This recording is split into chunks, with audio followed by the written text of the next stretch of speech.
You're going to be surprised what the human body and mind is capable of when it's forced to do something rather than choosing to do something.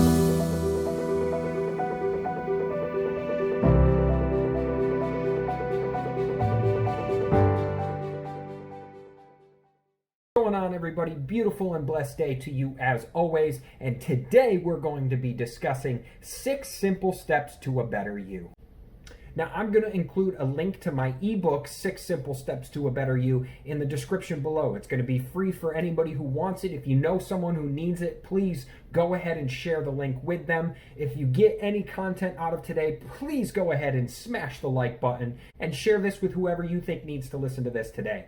Now, the first step we're going to go ahead and get into, maybe the most important step if you want to become a better version of yourself, is gratitude. That is right, being in a constant attitude of gratitude is going to make you a better version of yourself, and it's going to put you in a better position to not only handle day-to-day stresses, but it's going to make living your life on a day-to-day basis so much better. Now, what exactly do I mean by gratitude? I mean starting your day off and ending your day with a list of things that you are grateful for. Now, to start this off, I want you to keep it simple. When you wake up in the morning tomorrow, have a piece of paper and a pen waiting by your bed and journal down 5 things that you're thankful for. Just 5 things. Start with 5 simple things. Now, most of you are going to start with the big things, family, my friends, my health, a roof over my head, food on the table. Those tend to be the first 5 that we all write down. Now, once you're done with those 5, at the end of the day, you're going to go ahead and pull out that list again, and you're going to read that list a few times over, but this time I want you to add one more thing to the list. And you're going to do this on a day-to-day basis. So when you wake up the next day, you're going to add one more thing to the list. At the end of the day, read that list over, add one more thing to the list, and see how far you can go with being able to build this list. Now, at first, you're probably going to struggle after you get some of the big things out of the way, like what am I really grateful for? I mean, there's not much left. I'm grateful for my health, my friends, my family, food. But I want you to really look inwards and think about the things that you are truly grateful for. You're going to find after a little while that you start thinking about very minute things that you would have never have thought before that you're grateful for. For instance, we talk about food on the table. I'm glad to have food on the table. Well, are you grateful for the dishes that the food sits in, that you're able to eat the food out of? Are you grateful for the silverware that you can eat the food with? Are you grateful for the table the food is placed on? Are you grateful for the chair that sits at the table that the food is placed on? Are you grateful that you yourself are able to sit down, use your hands to eat the food that's on the table? Are you grateful for the appliances it took to make the food, or the vehicle that you got in to get the food, or the technology that you ordered the food from? You see, when you really start thinking about this, you're going to realize that just being thankful for the food on the table has a lot more revolved around it. And soon you're going to realize that you have many more things that you should be grateful for than you shouldn't be grateful for.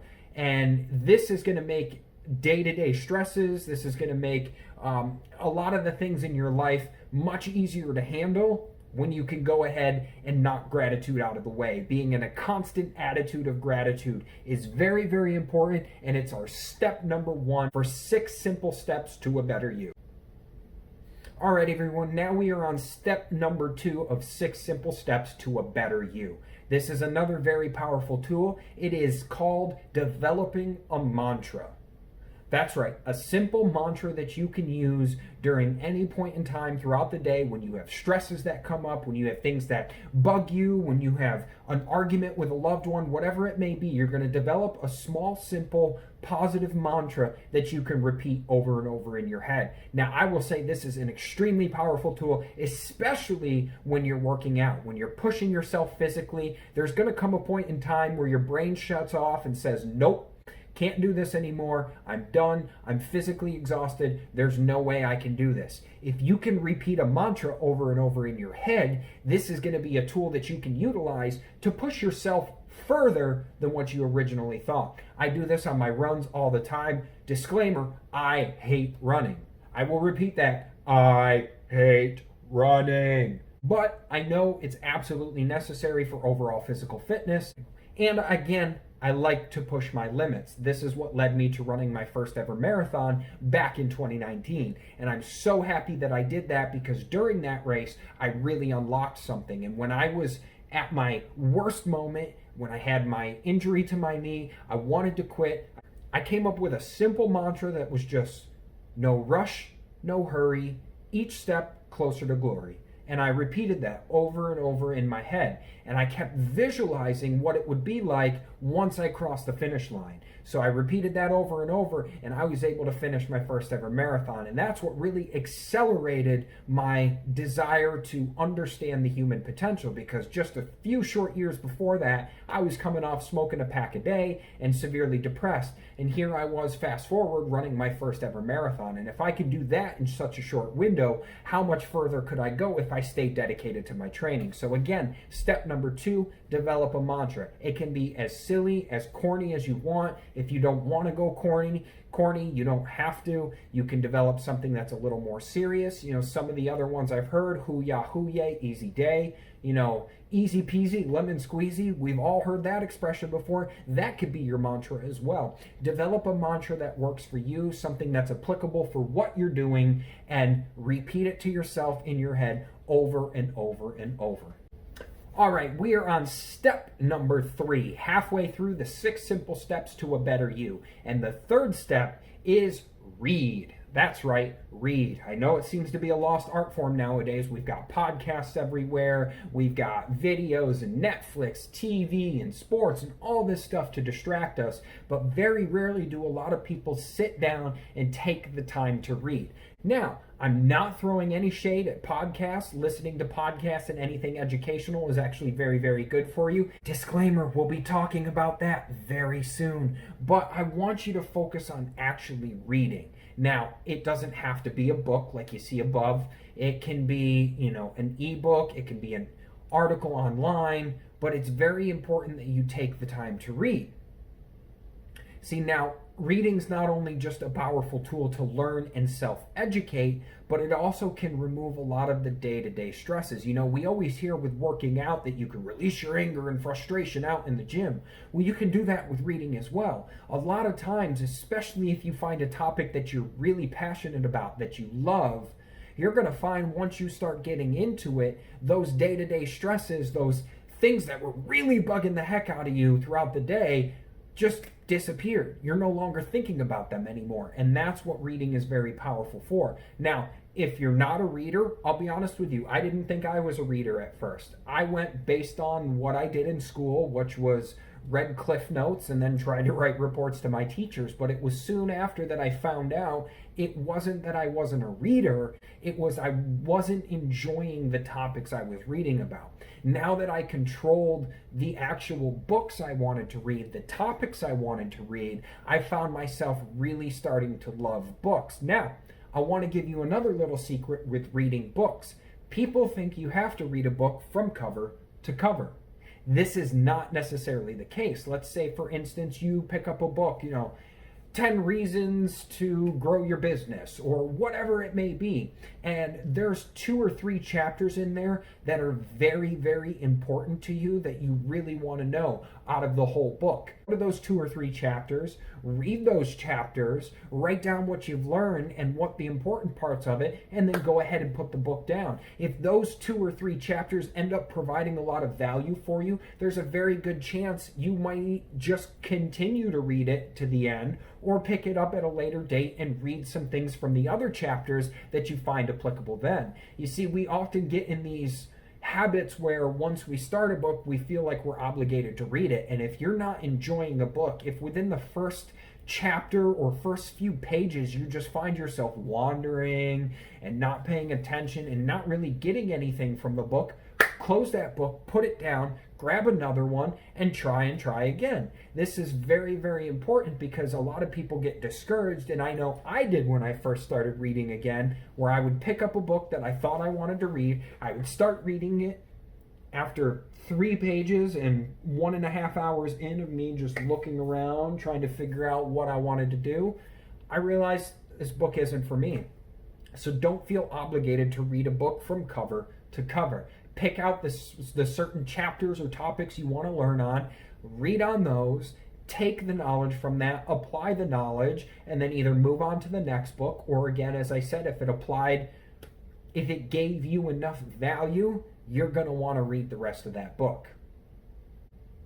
My top 5 books that I personally recommend if you want to better yourself or just learn about bettering yourself are going to be listed right here.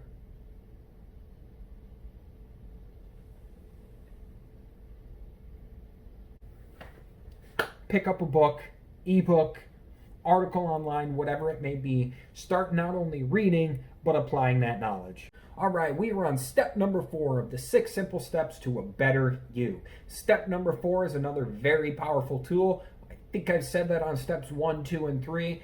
You're probably going to hear it on 4, 5, and 6 as well. Step number 4 is positive affirmations. This is a very, very important tool for dealing with stress, anger, and any other negative emotion that may come about. Now, a lot of us, what we tend to do is let our emotions take control of us. Yet, there is a way that we can take control of those emotions. Now, you can't control the thoughts that come into your head, but you can choose whether to keep those thoughts or to get rid of them. One of the ways you can get rid of a lot of negative emotions is by utilizing positive affirmation. I have positive affirmations everywhere. I have them above my door in my closet. I have them by the mirror in my bedroom, any place I can, because it's good for me personally to have visual cues. You know, a lot of times you might get distracted and you forget to utilize one of your techniques, and if you see something out of the corner of your eye or something that reminds you, you go, that's right, I got to remember to do that. So visual cues work really, really well for me. Another tip with positive affirmations, whether you have iTunes or Spotify, even on YouTube, you can just go ahead and search positive affirmations. I'll actually include a link to my Spotify playlist that I listen to every single day, and you can listen to these positive affirmations. If you can surround yourself with positive affirmations and always have that plugged in, you're going to be able to intercept negative thoughts and redirect them to a more positive output.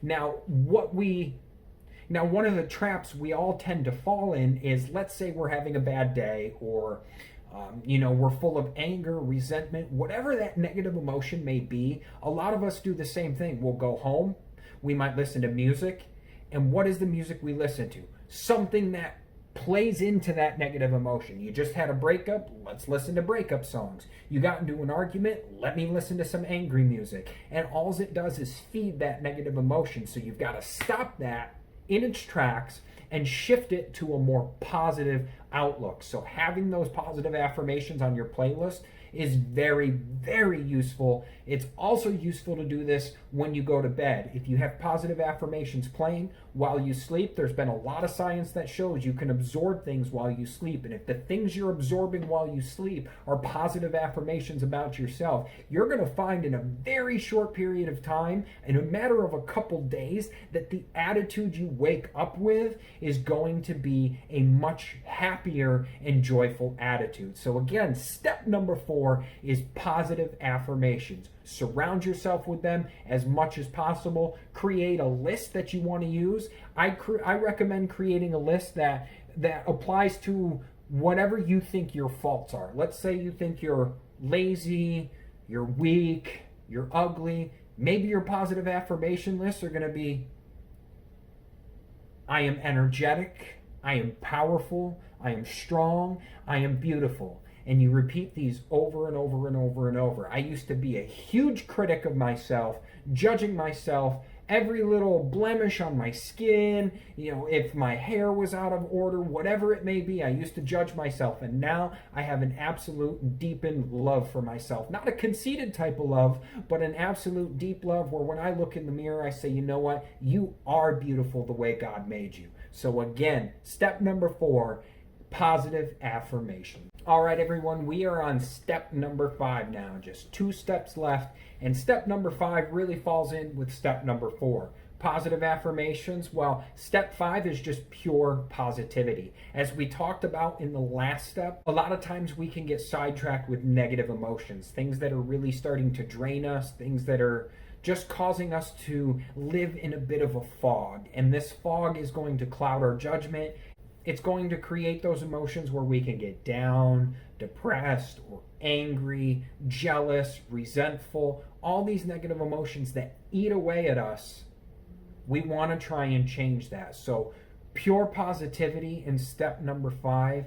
I recommend listen to some motivational playlists, listen to some motivational podcasts, things that are going to really build you up, give you that energy and that hype. Because if you're feeling down and depressed, but can listen to somebody who says, you know what, I was down and depressed, this is what kicked it. Again, having some kind of cue to redirect that negative emotion to a more positive outlook is going to be so beneficial, not just for your attitude, but your overall health. Science shows us that your health can improve when you have the right mindset. Negative emotions, fear, resentment, jealousy, these actually weaken your immune system and put you in a position where you're much more apt to get sick and stay sick longer. So surround yourself with these positive motivational videos, playlists, whatever it may be, as much as possible. If you feel a negative thought coming on or you had a bad day, pop one of these playlists on and repeat those affirmations over from step 4, and you're going to notice in a very short period that your mind and attitude changes and shifts dramatically. Okay, we are on the 6th and final step, and I'm going to say it, this is an extremely important step. If you haven't caught the theme by now, all 6 steps are important. And step number 6 is going to be move. That's right, get up and move. Movement is very important to the body. The human body is designed to move, and in order to be happy and joyful and really get the serotonin going in your body, which is going to create happiness, is going to create that elated feeling, you need to work out, you need to move. Now, I'm not saying you need to go out and work out for 2.5, 3 hours and kill your body. As much as I love doing that personally, that's not what I'm saying here. What I'm saying is if you live a very sedentary lifestyle, you work a desk job 8 hours a day, and then you go home and you sit on the couch and watch Netflix, you are really destroying your brain and your body. So get up and move. If it means just walking around the block a few times, do it. If that means when you're going to the grocery store, instead of driving it around for 10 minutes, finding the closest spot, park in one of the farthest away spots and then go and walk into the store. You want to go outside, spend time in nature, walk around, appreciate the scenery around you. And I want to give you a little tip. If you really want to test your limits and you want to see how easy it is to actually push your limits beyond what your brain thinks you can do, let's say you want to go out for a walk and you tell yourself, I could probably only make it a mile. That's about as far as I could do before I would be wiped out and tired. Walking, jogging, running, whatever it may be, whatever that distance is for you. Instead of mapping out, okay, let's see how far half a mile is, let me go to that point and turn around, I want you to mark out how far a mile is from where you want to finish. See, what's going to happen is you're going to get to that mile marker and then you're going to realize, oh crap, now I have a mile to go in order to get back home, or double the distance that I previously thought I could possibly do. But you know what's going to happen? You're going to start thinking, I just want to get home. And you're going to find yourself being distracted enough where you can do that extra mile or that extra distance that you originally didn't think you were going to do. And when you get home, you get cleaned up or whatever, and you sit down, you're going to realize, you know what? I just went double as far as what I thought I could do. Double the distance. This is a tactic I used when I first started getting into running because, again, I will repeat it, I do not like running. And I always told myself, all right, let's go out for just a 2-mile jog or a 3-mile jog, whatever it may be. And I started doing the typical go out a mile, come back a mile. But now I said, let me try this. And if I wanted to do 3 miles, I ran to 3 miles and turned around and said, crap, I've got to go back. And surprisingly enough, a lot of the times I did this, my time on the second half, whatever the second stretch of miles was that I did, was usually faster than that first set of miles. And I believe it was because that first set of miles, you were like, okay, I have a certain distance in mind. I just want to get this over. I just want to get this over. And then by the time you turn around and realize you have double that distance, it's like, I just want to get home and sit down. I've earned this. I want to get home. And you find yourself distracted enough to where the second half actually isn't as tiring as the first half. So go ahead and do that, whatever it may be. Again, start small. If you think you can only do a quarter of a mile, go out a quarter of a mile, turn around, come back, make it a half mile. You're going to be surprised what the human body and mind is capable of when it's forced to do something rather than choosing to do something. So go ahead and give this a try. If you've gotten any value out of any of these steps, if you like the content that you hear right now, please smash the like button below. Share this with friends and family. I want to try and spread a lot more love and positivity. Share the things that I've done to unlock some potential inside of me, and share that with you in hopes that you get something as well. Many blessings to each of you. Again, I'll include a link to my ebook below so you can have that. You can review it anytime you want. If you want, add this video to your favorites as well. You can reference this any point in time. I will go ahead and include a timestamp below on each individual step, and I wish you all the blessings in the world. All right, everybody, that completes our 6 simple steps to a better you. If you've made it this far, thank you so much for your time. Truly blessed that you would take the time to be listening to what I would say, and I hope that you can find some value in this, whether it be one of the steps or all 6 of the steps. The key to this is making sure you stay consistent with this. If you stay consistent with these 6 simple steps, I promise you within just a few days, you're going to start to notice a dramatic difference with how you feel and how you go about your day-to-day tasks. So again, to review, step number 1, attitude of gratitude. Get your gratitude list going early in the morning, late at night. Start each day with the attitude of gratitude. Step number 2, mantra. Develop a mantra that you're going to use when working out, even if you're in a stressful situation or you just got in an argument. Something that applies to you that you could repeat over and over in your head to intercept any negative nervousness feelings and redirect them to a more positive outlook. Step 3, read. Make sure you're getting some kind of content in, preferably educational, but you can certainly read whatever you want, whatever you are going to enjoy. Pick a topic that you love, something you're passionate about, find a book, an article, a magazine, whatever it is that applies to something you love, and start reading it. Remember, you don't have to go cover to cover. Pick out the bullet points that you really want to read and start learning. Add value to yourself. Step number 4, affirmations. Have a list somewhere that you could write down that points out your weak spots and turns them into a positive. Again, it could be if you don't feel attractive or you feel weak. It could be I am beautiful, I am strong, I am powerful. Something that changes your mindset on the points you think you're weak in or your flaws, whatever it may be. Doing this is going to allow you to have a much more positive outlook on those specific areas. Step number 5, pure positivity. Surround yourself with as much positivity as possible. Instead of listening to music or watching movies that may fuel the negative emotion inside you, interdict that with some positive affirmations. Get some positive playlists going, some motivational, inspirational stuff going. Watch motivational movies. Toss on a motivational playlist on Spotify, iTunes, whatever you use, and change that negative thought into a positive one almost immediately.